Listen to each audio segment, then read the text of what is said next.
Suku Bhil adalah salah satu kelompok etnis pribumi terbesar di India yang telah mendiami wilayah barat dan tengah India selama ribuan tahun. Nama Bhil berasal dari kata Sanskerta, bila, yang berarti busur panah, simbol utama keterampilan tradisional mereka sebagai pemburu dan pejuang. Kelompok ini tersebar di negara bagian seperti Rajasthan, Gujarat, Madhya Pradesh, Maharashtra, serta beberapa bagian Chhattisgarh dan Tripura. Bhil diakui secara resmi sebagai Scheduled Tribe oleh pemerintah India, yang memberikan mereka perlindungan hukum serta program kesejahteraan sosial. Suku Bhil diyakini sebagai penduduk asli dari hutan dan pegunungan India Tengah dan Barat.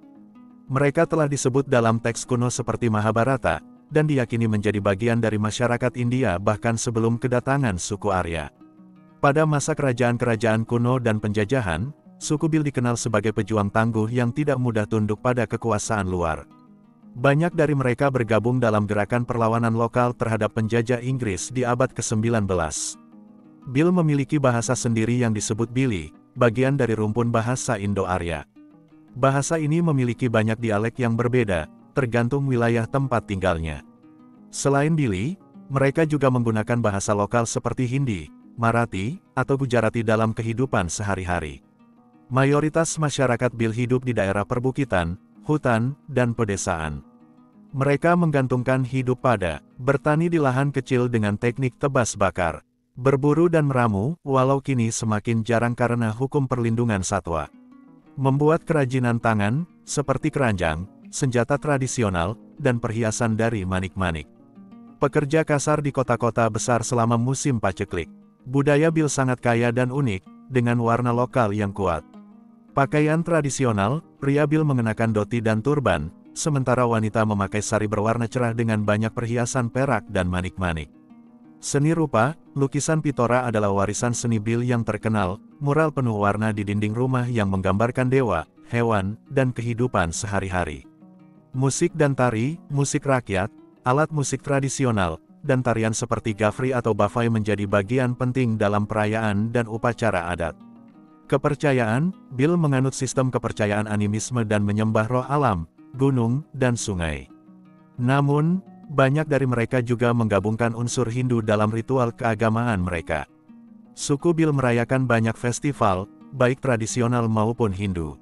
Salah satu yang paling unik adalah Baneswar Fair di Dungarpur, Rajasthan, festival spiritual dan budaya terbesar bagi suku Bhil, diadakan di pertemuan Sungai Mahi dan Som, memadukan ibadah dan kesenian rakyat.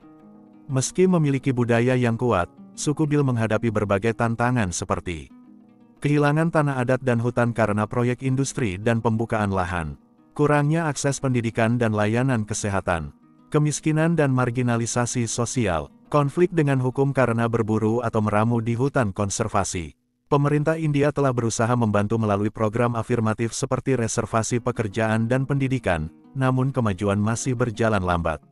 Suku Bhil adalah bagian tak terpisahkan dari mozaik kebudayaan India. Mereka adalah penjaga warisan leluhur, pejuang tangguh, dan seniman sejati yang hidup berdampingan dengan alam. Meski tantangan modern terus datang, mereka tetap mempertahankan jati diri dan adat istiadat yang telah diwariskan turun-temurun.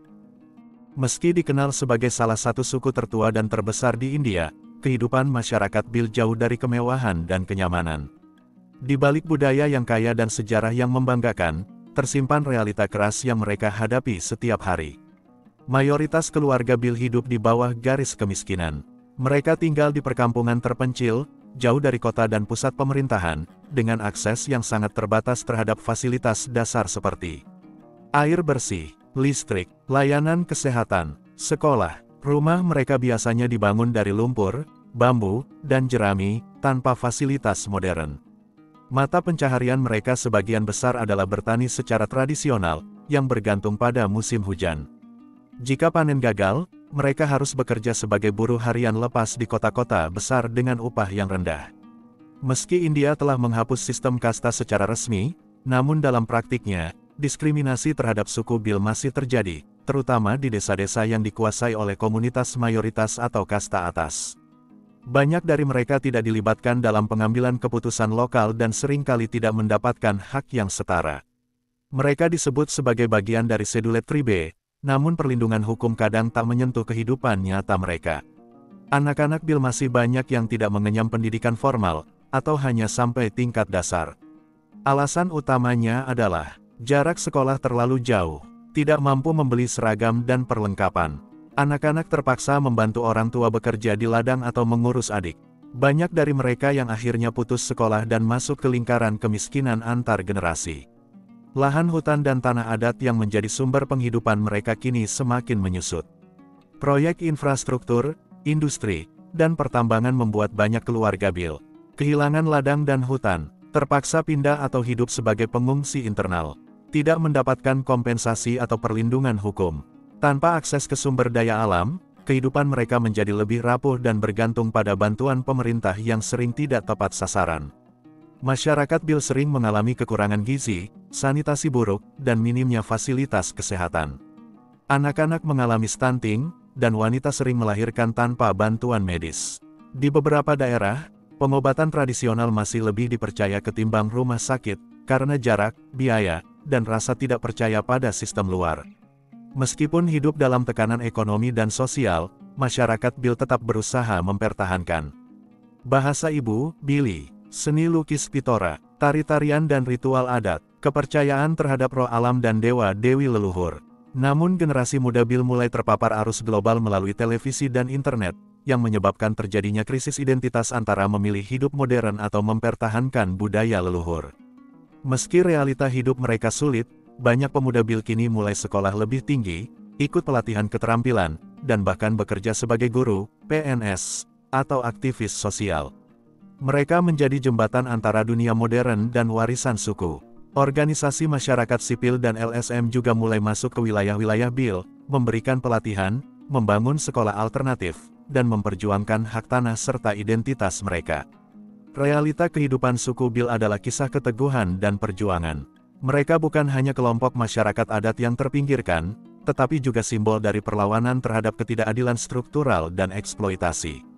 Dalam dunia yang terus berubah, Bill tetap berdiri sebagai pengingat bahwa kemajuan sejati adalah ketika modernitas berjalan seiring dengan keadilan bagi semua, termasuk mereka yang paling tersembunyi dari sorotan kota. Di balik kesederhanaan dan kerasnya kehidupan, suku Bill menyimpan banyak fakta unik dan menarik yang membedakan mereka dari kelompok etnis lainnya di India. Tradisi, gaya hidup, kepercayaan, hingga seni mereka telah diwariskan secara turun-temurun selama ribuan tahun. Suku Bill pernah menjadi bagian dari perlawanan bersenjata melawan penjajahan Inggris. Salah satu tokoh legendaris mereka adalah Govind Guru, seorang pejuang dan pemimpin spiritual yang memimpin Bill dalam Perang Mangar 1913 yang kini dianggap sebagai Jallianwala Bagh dari Rajasthan karena ribuan Bill tewas oleh pasukan Inggris. Bill dikenal sebagai pelukis pitora, seni lukis dinding berwarna cerah yang biasanya dibuat di dalam rumah saat upacara keagamaan. Uniknya, lukisan ini hanya boleh dibuat atas permintaan dewa atau leluhur. Tidak sembarang orang boleh melukisnya, hanya pria tertentu yang telah menjalani ritual khusus. Tiap warna, simbol, dan motif punya makna spiritual, bukan sekadar estetika. Nama Bill sendiri berasal dari kata bila, yang berarti busur panah, karena mereka sangat mahir dalam berburu dan bertahan hidup di hutan. Bahkan hingga kini, memanah masih diajarkan secara turun-temurun dan digunakan dalam upacara adat maupun permainan tradisional. Masyarakat Bill percaya bahwa setiap pohon, sungai, gunung, dan hewan memiliki roh penjaga. Mereka tidak menebang pohon atau memburu hewan sembarangan tanpa ritual pemintaan izin kepada alam. Ini menjadikan mereka sebagai pelaku konservasi alami jauh sebelum istilah ekologi dikenal dunia modern. Bill memiliki sistem penanggalan sendiri yang berbasis pada perubahan musim dan fase bulan. Banyak upacara adat mereka diatur berdasarkan pengamatan alam, seperti arah angin, suhu, dan pergerakan burung. Meskipun hidup di masyarakat patriarkis, wanita Bill memainkan peran besar dalam pertanian dan pengumpulan makanan, ritual-ritual adat, pengambilan keputusan komunitas, seni, musik, dan tarian. Wanita Bill juga dikenal karena memakai perhiasan perak besar, anting besar, dan pakaian penuh warna, yang semuanya buatan tangan dan penuh makna simbolis. Dalam beberapa daerah Bill, sebelum menikah secara resmi, pasangan muda akan menjalani masa tinggal bersama sementara sebagai bentuk pengujian kecocokan. Jika berhasil, baru dilanjutkan dengan ritual pernikahan adat. Ini dikenal sebagai bagian dari tradisi liberal yang tak umum di banyak komunitas lain di India. Gavari adalah pertunjukan seni sakral yang digelar selama 40 hari, tanpa musik modern, hanya tarian, nyanyian, dan lakon yang diimprovisasi. Seluruh desa turut serta dan menghentikan aktivitas sehari-hari. Baneswar Fair di Dungarpur adalah festival bil terbesar, menggabungkan pasar rakyat, tarian adat, doa suci, dan ritual mandi di sungai. Di beberapa daerah, bil menjalani gaya hidup semi-nomaden, mereka pindah dari satu tempat ke tempat lain mengikuti musim dan hasil panen. Mereka membawa serta hewan ternak, tenda, dan alat-alat rumah tangga tradisional. Bil memiliki sistem penamaan unik, biasanya diambil dari peristiwa alam saat lahir, hujan, badai, burung terbang, tokoh leluhur, nama binatang atau tumbuhan. Beberapa bil juga dikenal dengan julukan tradisional seperti Ratwa Bil, Barela Bil, atau Dodia Bil, tergantung lokasi geografis dan klan mereka. Fakta-fakta unik ini menunjukkan bahwa suku Bil adalah salah satu penjaga warisan asli India yang tidak hanya hidup, tetapi juga menghidupi nilai-nilai leluhur dengan cara mereka sendiri. Dalam dunia yang terus berubah, suku Bil tetap menjadi simbol kebijaksanaan kuno, keharmonisan dengan alam, dan ketahanan budaya. Semoga keberadaan mereka terus dihargai, dilindungi, dan diberdayakan, bukan hanya sebagai warisan budaya, tapi sebagai bagian penting dari masa depan bangsa.